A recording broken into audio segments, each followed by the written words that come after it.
మానవ జీవితంలో ఒక అంతర్భాగం. కళాహృదయం లేని మానవుడు కొమ్ములు తోక లేని జంతువులతో సమానమని సుభాషిత రత్నకారుడు భర్తృహరి అంటాడు. కళలు లేని జీవితం ఉప్పు లేని పప్పుతో సమానం. కళలు మానవునికి నయనానందాన్ని, శ్రవణానందాన్ని, తద్వారా హృదయానందాన్ని అందిస్తాయి. అనేక మానసిక రోగాలకు కళలు దివ్య ఔషధాలు. అటువంటి చతుషష్ఠి కళలలో సంగీతం, సాహిత్యం, చిత్రలేఖనం, శిల్పం, నాట్యం ఈ 5 లలిత కళలకు మరింత ప్రాముఖ్యత ఉంది. ఈ 5 లలిత కళల్లో సాహిత్యానికి మరింత ప్రాముఖ్యత ఉంది. సామ్రాజ్యాలు నశించిపోవచ్చు కానీ సాహితీ సామ్రాజ్యాలు ఆచంత కాలక్రమం నిలిచి ఉంటాయి. సాహితీ సమరాంగణ సార్వభౌముడైన శ్రీకృష్ణదేవరాయలు నిర్మించిన సామ్రాజ్యం కాలగర్భంలో కలిసిపోయింది. కానీ ఆయన నిర్మించిన ప్రబంధ సామ్రాజ్యం, సాహితీ సామ్రాజ్యం నేటికి నాటికి ఏనాటికి చిరస్థాయిగా ఉంది. కాబట్టి సాహిత్యానికి అంత ప్రాముఖ్యత ఉంది. అనేక జాతీయ ఉద్యమాలకు సాహిత్యం ఉత్ప్రేరకంగా పనిచేసింది. అటువంటి సాహిత్యంలో కవితలు అనేది ఒక సాహిత్య ప్రక్రియ. మనిషిలోని హృదయంలోని భావాలను, అభిరుచులను, ఆ యొక్క భావ పరంపరను ఛందోబద్ధమైన పదాలతో వ్యక్తీకరించే ఒక సాహితీ ప్రక్రియే కవిత.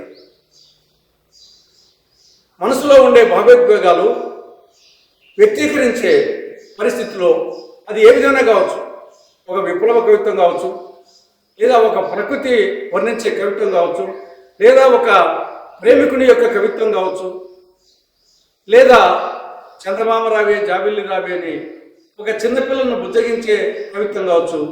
హృదయంలో నుండి వచ్చే ఆ కవిత్వాన్ని అక్షరూపంలో పెట్టడమే కవిత.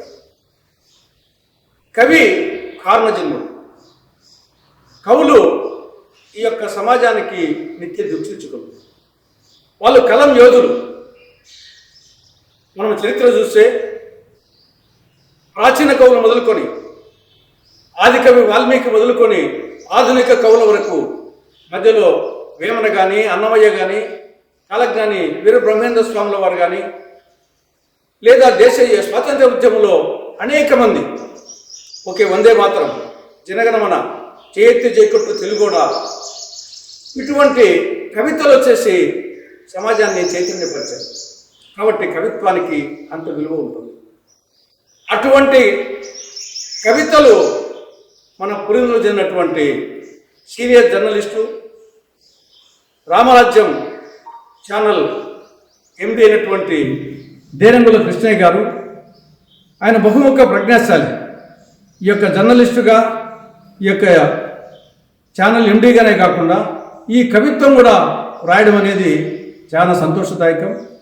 ఈ కవితలు అన్నీ ఒక పూలన్నింటినీ కూర్చి ఒక పూదండ తెచ్చినట్టు ఈ కవితలన్నింటినీ సేకరించి ఒక పుస్తకంగా తయారు చేయడం, ఆ పుస్తకాన్ని, కవితల పుస్తకాన్ని ఈరోజు ఈ యొక్క కృష్ణాలయంలో దీన్ని ఆవిష్కరించడం అనేది చాలా సంతోషంగా ఉంది. భవిష్యత్తులో కృష్ణయ్య గారి కలం నుండి అనేక కవితలు జాలువారాలని, వాటన్నింటినీ మరిన్ని పుస్తకాలుగా రూపొందించాలని, మరిన్ని పుస్తకావిష్కరణలు చేయాలని, ఆయన సాహితీ యాత్ర ఫలప్రదం, జయప్రదం, శుభప్రదం కావాలని ఆశిస్తూ, ఆకాంక్షిస్తూ, అభిలషిస్తూ జయీభవ దిగ్విజయీభవ అని దీవిస్తున్నాం.